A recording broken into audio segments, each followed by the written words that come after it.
Inclusive, viu, doutor, você que é médico aí, ele teve um AVC. Foi, ela falou aqui. Mas graças a Deus está aí, ó, novão, novo, bonito e rico. Rico de alegria. Esse que é bom.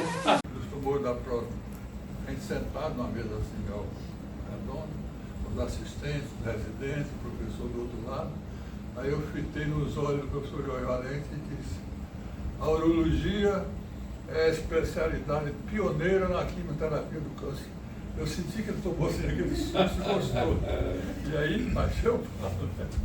Quando chegou em 10 minutos, eu não tinha acabado ainda. Me deram mais 2 minutos. Eu completei mais 2 minutos. E aí, depois de mim, os residentes fizeram comentários, os assistentes também complementaram e, por fim, o professor Jorge Valente fez o fechamento da reunião, que já era meio-dia. Meio-dia todo mundo ia embora, só ficava um residente de plantão. Quando nós não levantamos para ir embora, que eu ia saindo, o professor disse: Guzmão, eu quero lhe falar. Eu estou assim, aquele susto. Aí me levou ali para a varanda, era da enfermaria 3C do Hospital das Clínicas, aquela varanda lateral, paralela à parede da reitoria. Ele olhou assim para mim e perguntou: Guzmão, o que é que você vai fazer na vida profissional? Eu digo: professor, eu quero fazer alguma coisa clínica e pretendo voltar para a Vitória da Conquista. Eu tinha uma vontade enorme de ficar na docência, mas naquele tempo não tinha tido a oportunidade. Então, eu vou fazer pediatria. Eu saí daqui, vou fazer os meus 3 meses de livre escolha em pediatria e vou para a Conquista, porque lá só tem um pediatra. E clínica médica tem 3 clínicos famosos. E quem era o pediatra lá em Conquista naquele tempo? Rapaz, não lembro aqui agora não. Mas os clínicos eram Fernando Espínola, Fernando Alves, parece. Estou lembrando. Disse: eu vou para a Conquista porque lá só tem um pediatra, então vai ficar mais fácil para mim sobreviver, né? Aí ele olhou assim para mim e disse: não, senhor, o senhor vai ser urologista e vai ser meu assistente aqui. Vou arranjar, quando acabar o curso, vou arranjar uma pós-graduação para o senhor pelo Conselho Nacional de Pesquisas e pela CAPES, Comissão de Aperfeiçoamento do Pessoal de Ensino Superior do Ministério da Educação e Cultura. E o senhor vai fazer o período fora e quando voltar, eu vou garantir que a reitoria vai lhe contratar aqui como assistente. Aí eu tomei a pessoa, que era uma grande vontade que eu tinha, mas não tinha uma oportunidade. E eu disse assim: mas professor, é cirurgia, urologia é cirurgia. E eu fiquei vermelho igual a pitanga.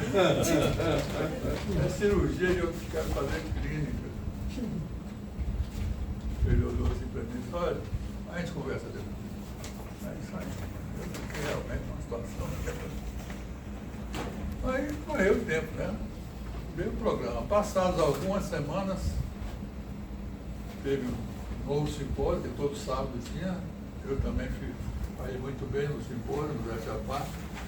Aí, levantando, ele disse: Guzmão, vamos ali. Levou novamente para a varanda do lado. Ele disse: já resolvi seu caso. Eu digo: como assim, professor? Ele disse: na Bahia, até hoje, não existe nenhum urologista pediátrico. O senhor vai ser o primeiro.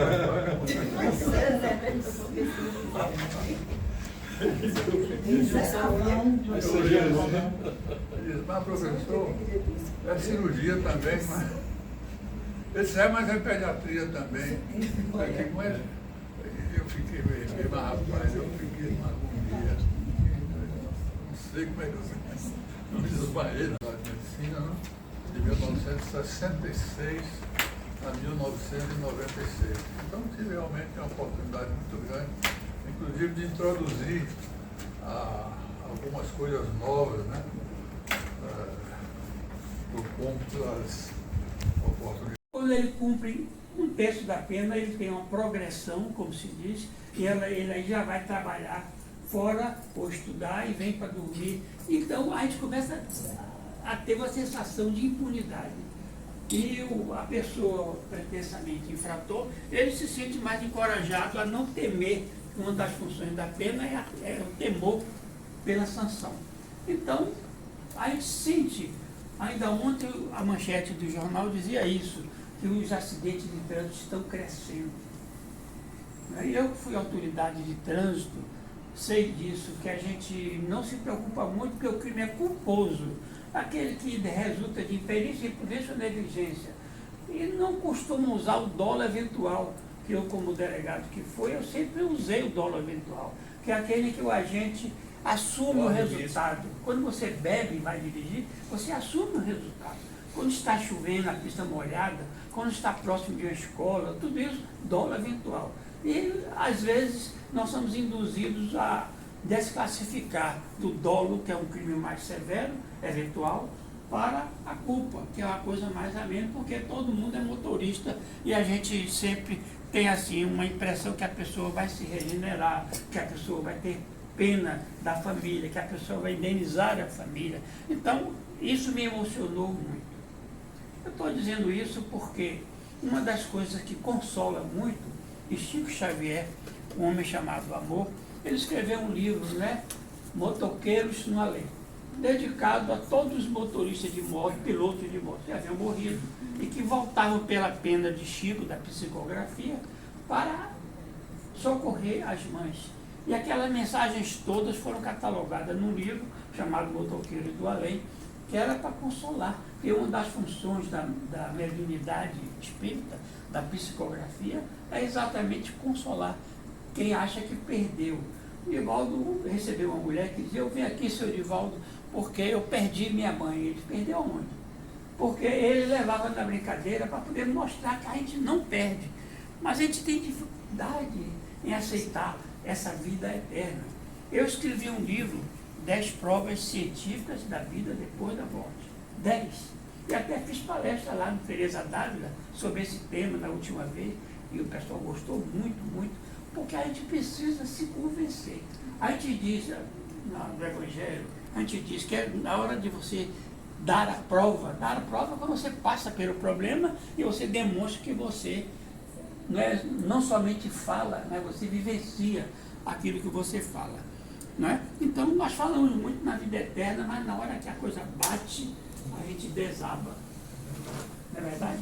Entre nós, não sei de uma saudade, do pai, da mãe, do avô. Eu tive um avô maravilhoso, tive uma avó maravilhosa. Todos nós temos os avós, parece que eles têm um dom especial de fazer uma comida gostosa. As avós fazem as coisas gostosas. Então, eu sou avô também.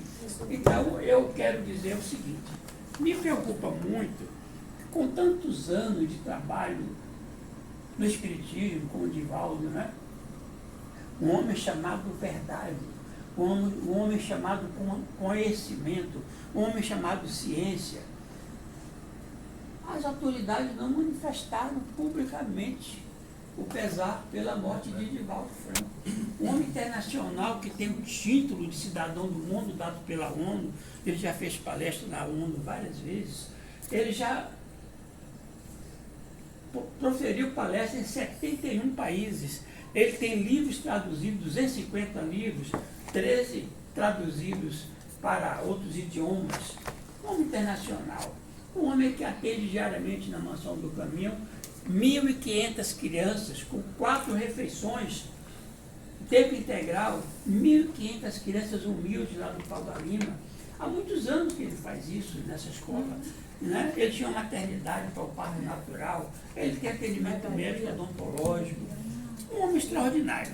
Eu fui aluno dele na escola primária. Ele, quando se formou em Feira de Santana, em professor, ele veio morar na Bahia em 45, eu era pequenininho, nasci em 41, e meu pai botou na escolinha que ele mantinha na casa dele. É verdade que a irmã ajudava muito nessa tarefa de magistério domiciliar, a gente morava na mesma rua, ali no Tapajipe.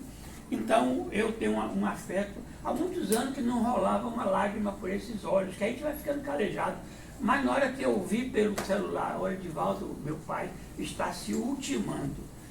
Rolaram 2 lágrimas quentes aqui, eu não sabia que eu podia mais chorar. Então, eu fico emocionado. Ainda mais depois da sua operação nos olhos. Eu fico emocionado, mas a gente tem que começar a estudar essa história de vida depois da vida, para poder a gente não sofrer tanto.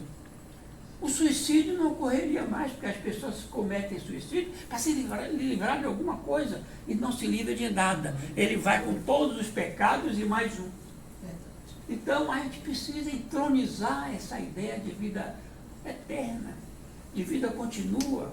Não adianta que você não vai se livrar dos pecados, você vai pagar até o último centil aquele ato impensado, aquelas coisas ruins que nós fizemos.